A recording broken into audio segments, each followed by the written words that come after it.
Every time I run one of these Kickstarter campaigns for an Althingi project, I always get some messages from members of the Icelandic Parliament saying, "What is this Althingi? Nobody talks about the Althingi outside of Iceland typically." And so I've had a few of them even say, "Oh, this game looks really neat. You should send me a copy or something." And so, yeah. Saga Heroes introduces 10 brand new characters, plucked straight from the Icelandic sagas and Norse epics. Players can start feuds with their rivals, which might escalate into blood feuds as they vie for control of the Alþingi.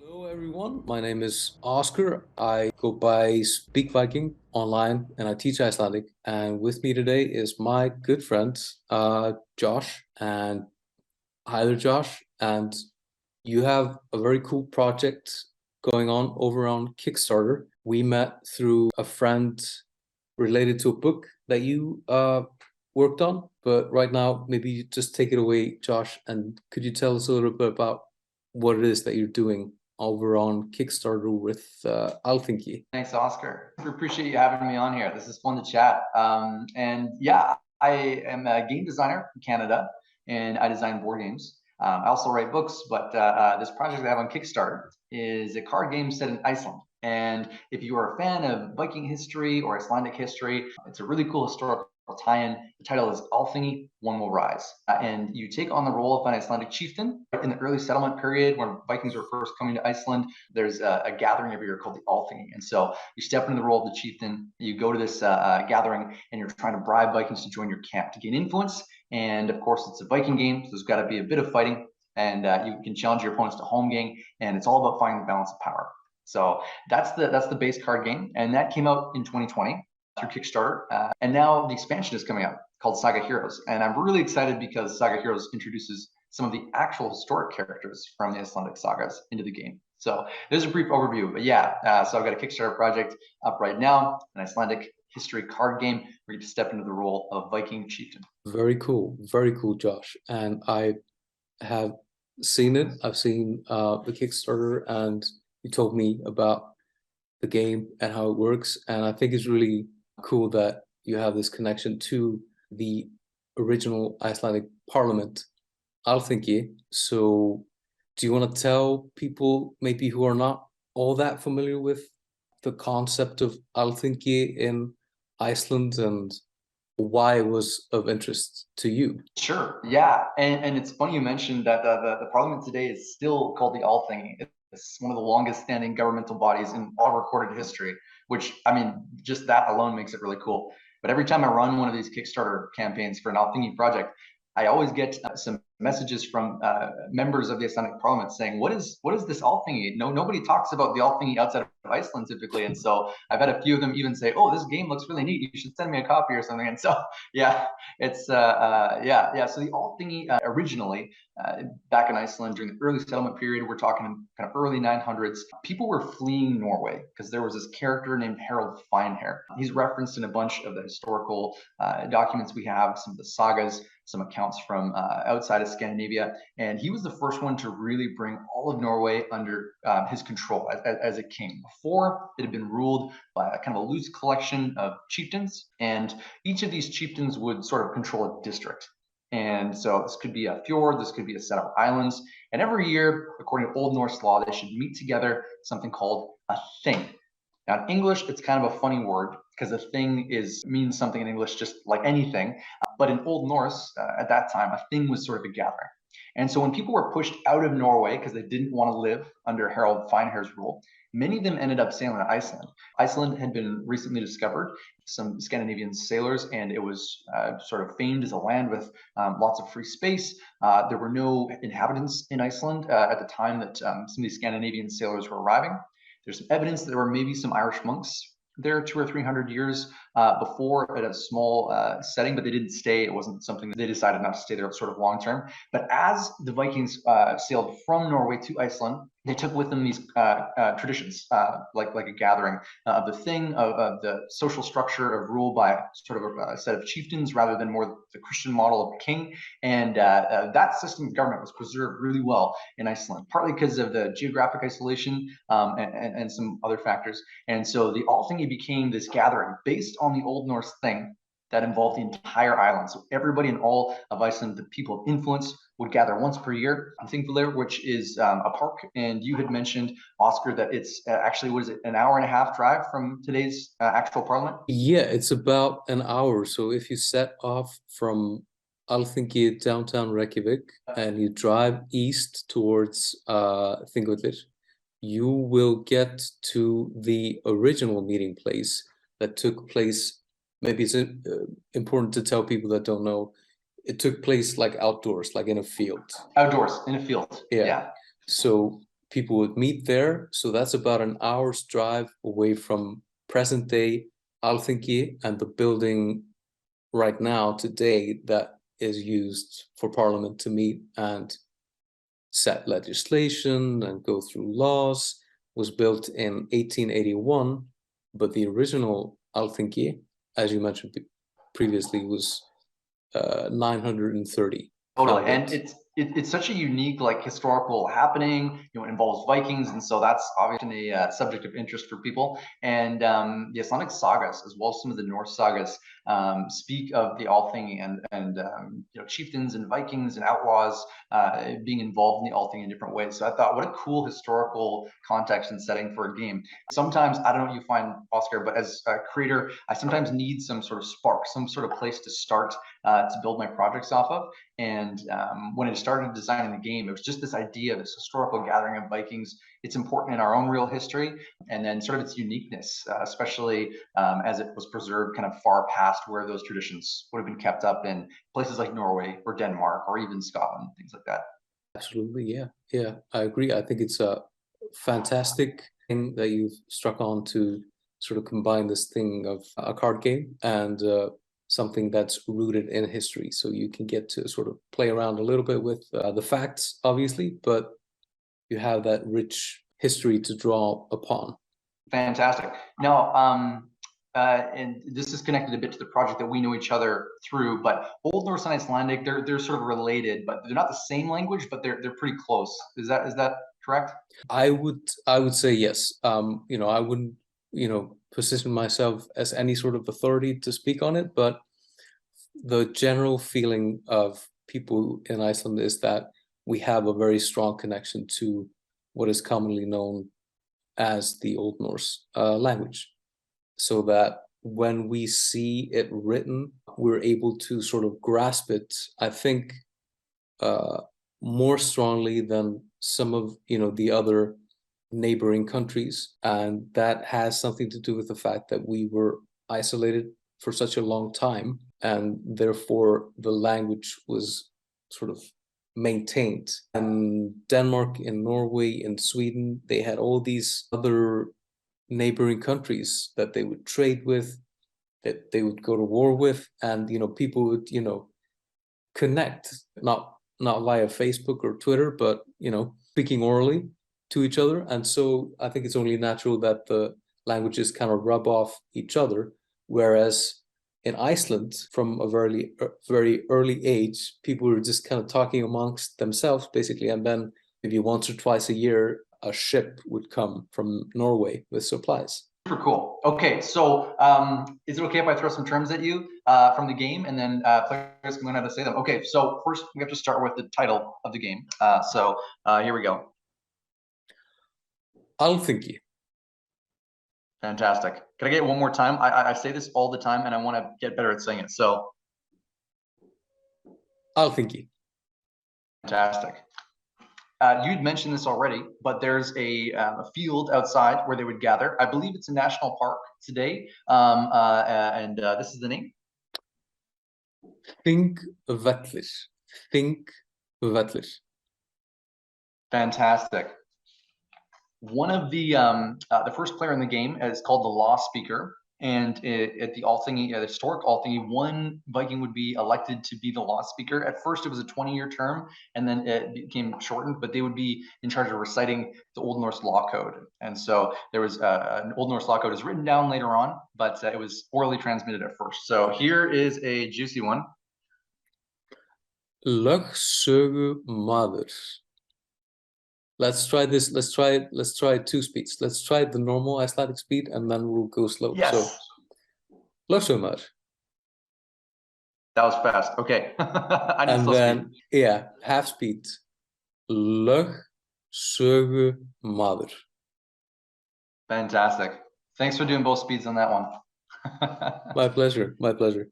Yeah. The players in the game take on the role of an Icelandic chieftain, and so this was sort of a title given to powerful, influential Icelanders who maybe owned a lot of land or came from Norway or Sweden with a lot of prestige. And so this is the term for Icelandic chieftain. Goði. Goði. Nice, nice. I'm closest to pronouncing that one correctly of all them so far, so this is helpful for me too. I'm learning as well. Okay. Well, players, before we do the next one, yes. Josh, I'm going to put you on the spot. Can you say it? Goði? Goði. That's good. Yeah, that's good. Okay. Very good. Yeah. I took Norwegian language classes and before that German. And so when I took Norwegian, they said I spoke Norwegian like a German. And then when I tried to speak Icelandic, they said I spoke Icelandic like a Norwegian. So my language lessons are trailing me through my. That's good. That's good. Yeah. Yeah. Beautiful. This is something that players typically like most about the game. And so you can challenge other Vikings in other camps to Holmgang. And I will figure out how we say this one here. Yes. So Holmgang A. Holmgang A. Is there an A at the end of this one? There is. Sorry, there is an A. Okay, fantastic. Let's did put that not on catch there. that. I know you asked me before, but that's right. Yeah. Holmgang A. Holmgang A. Very good. Yeah, good, Josh. Thank you, thank you. And this was an actual historic sort of ritualistic duel that had very strict sets of rules. You could play this out in different levels of intensity. For one of them, it was whoever stepped off of a square mat. For another one, it was whoever drew blood first. So whoever's blood touched the mat first lost. And in the game, as in many of the sagas, you could also challenge to the death, which did happen several times. Yes, yes. I believe that. I believe that. And last one here, as a Golti, you bribe the other Vikings to join your camp with treasure, because it was well known in Viking society, if you couldn't supply your followers with food and with gifts and treasure, this is one of the reasons why raiding was so important to Vikings, to continually have a supply of treasure to give their followers and maintain loyalty. Exactly. Give me that gold, give me that silver. This is an English term for bribe. Mútugjöf. Mútugjöf. There you go. So when the official Icelandic version of this game comes out, which I hope it will someday, we'll include those terms and players will know how to say them if they're not from Iceland. That's awesome. That is so cool. Very cool, Josh. Fantastic. Yeah. Thanks for that, Oscar. My pleasure. My pleasure. So just so people know if they're interested in the game, if they want to get the base game or the expansion, as well as a few other projects that have been created inside the Althingi universe, which is kind of this historical world where the game takes place. There's a project on Kickstarter right now called Saga Heroes. And this expansion adds 4 unique things. First off, it adds 10 new Viking characters, all drawn straight from the Icelandic sagas. So, for example, over here in North America, Leif Erikson is very well known, fairly popular. He gets added to the game. Father, Eric the Red, his sister-in-law actually as well. There's many family connections. Gertrude Far Traveler is in the game, and if you're familiar with the sagas, you may, especially Vinland Saga, you'll have heard of her. So that's the first thing the expansion adds, is 10 new Vikings. There is a feuding mechanic where if somebody kills your Viking before, you could challenge them next round, but there wasn't a formal way of declaring a feud. Now you can declare a feud with the opposing player, and feuds also play a really important part in the sagas. In fact, several sagas are basically just the stories of feuds between 2 or more families. So there's kind of a cool dynamic there. It also introduces hidden objectives through kinship cards, and family relations were really important, especially in the sort of legal and social structure that Vikings had back during the Viking Age. And so these kinship cards show secret kinship relation between characters. So when you're bribing them to join your camp, you want to collect a certain set of Vikings to score extra points. Last but not least, there is a new loot card that allows you to do some devious things. Spoiled Herring allows you to spoil other players' bribes. So if they try to give like a gold ring for a bribe, you can spoil it using your Spoiled Herring. And it also allows you to cheat once per game in home game by poisoning your opponent. Not very honorable, but once per game, you can do that. So it really adds to the gameplay. If you play the base game, it'll deepen the experience. If you haven't played, you can get both the base game and the expansion on Kickstarter right now. Very cool, Josh. And what was it that sort of like, what was the first spark that made you go, I want to make a card game about Vikings and Icelandic Parliament? Oh my gosh. So at the university I was at, there was this club called the Last Alliance Club. And any Tolkien nerds are going to know that the Last Alliance is a reference to Tolkien's works. And they had this book club that met. And one of the clubs associated that with was the Scandinavian Languages Club. And I didn't realize that in the university, there was a whole entire bookshelf, floor to ceiling, that was dedicated to translation of old Scandinavian texts, like the Icelandic sagas. It was way up on the 7th floor. I had to climb very high every time I wanted to get there because the elevators didn't work great in the old university library. But I cleared that shelf off. And so for 2 or 3 years, just nonstop, I read every translation I could get my hands on. I started learning a bit of the Scandinavian languages, and I felt like my brain was so full, it was just gonna explode. And so I needed to do something creatively to sort of, take the pressure off. So my book series is a troll hunting fantasy series based on the Norse myths. So that's more sort of a mythic basis. And the game Althingi was based off some of the historic Icelandic sagas that I read. And it's really exciting, especially right now.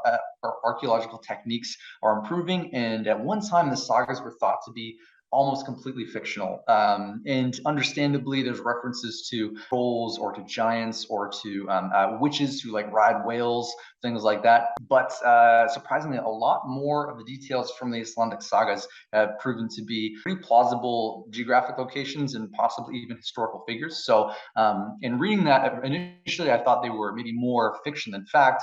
And later on, I was pleased to find out that archaeology has told us that a lot of the places they reference and even certain events, for example, in Vinland Saga, Vikings coming to North America, as evidenced in Lonsdale Meadows in the archaeological site in Newfoundland here in Canada, may have actually been true. So that was sort of the starting point, and from there it's just turned into all sorts of things. Very cool. And also I believe there has been some sort of discovery related to when people from Norway traveled to Newfoundland and came across the Native Americans or the First Nations. Definitely, and beyond that, the Vikings who ended up settling in Greenland. So Eric the Red was one of the first Vikings to sort of make a serious attempt at creating a settlement in Greenland. Regular interactions with the Inuit people, who are the First Nations people in the north, and those were sometimes friendly relations and trade. Those were sometimes sort of conflict relations, but it's well attested that there was definitely contact between these groups, that they did maybe not have regular contact, but they were in contact all the way through from some of the first Viking voyages over to Vinland through up till the current day. Awesome. Yeah, perfect. Well, Josh, very happy to be here with you today, talking to you, and excited about the project. We're going to put the links below for anybody interested in checking more out. Thank you so much for being on my channel and for chatting. And anything else that you want to add? I just want to say thanks so much for having me on. It's been a pleasure to chat with you. And I'm really glad we were able to connect today. My pleasure, Josh. Nice to meet you. Gaman að kynnast þér. Takk fyrir og bless. Hi, my name is Joshua Gillingham, and I'm the designer of Althingi, One Will Rise, a game of strength and influence set in Viking-Age Iceland. I am absolutely thrilled to announce the launch of the first official game expansion, Althingi Saga Heroes. Saga Heroes introduces 10 brand new characters, plucked straight from the Icelandic sagas and Norse epics. Players can start feuds with their rivals, which might escalate into blood feuds as they vie for control of the Alþingi. Kinship cards provide secret goals for players to strive for as they bribe Vikings to join their camp. And finally, a devious new loot card allows players to spoil competing bribes and cheat once per game in home game by poisoning their opponent. When I first set out to design Althingi One Will Rise, there were several game features and mechanics that I play tested that didn't make it into the final game because I wanted to keep it light and approachable. Saga Heroes introduces a whole new world of strategy for players. These fresh dynamics deepen the strategic experience and intensify the immersive gameplay. In addition to Saga Heroes, you can explore the wider Althingi universe with a copy of Althingi, the Crescent, and the Northern Star. This anthology of short stories is inspired by the base game characters, such as Gyda the Grim and Einstein the Unlucky. Each provides an epic backstory written by internationally acclaimed authors, such as Linnea Hardesuker, Genevieve Gornichek, and Shannon Sin. Claim a premium neoprene Althingi game mat to enhance your Althingi experience, or go all in with a bundle of Viking-themed games, books, and comics at the top backing tier, which includes everything from the Althingi universe, plus bonus projects from my fellow creator and collaborator, Ian Stewart Sharp, the mastermind behind the Vikingverse. Althingi Saga Heroes doesn't happen without your support, so please consider backing the project and share it with friends, family, and anyone you know who loves Vikings and board games. Thank you for watching, and I'll see you at the Alþingi.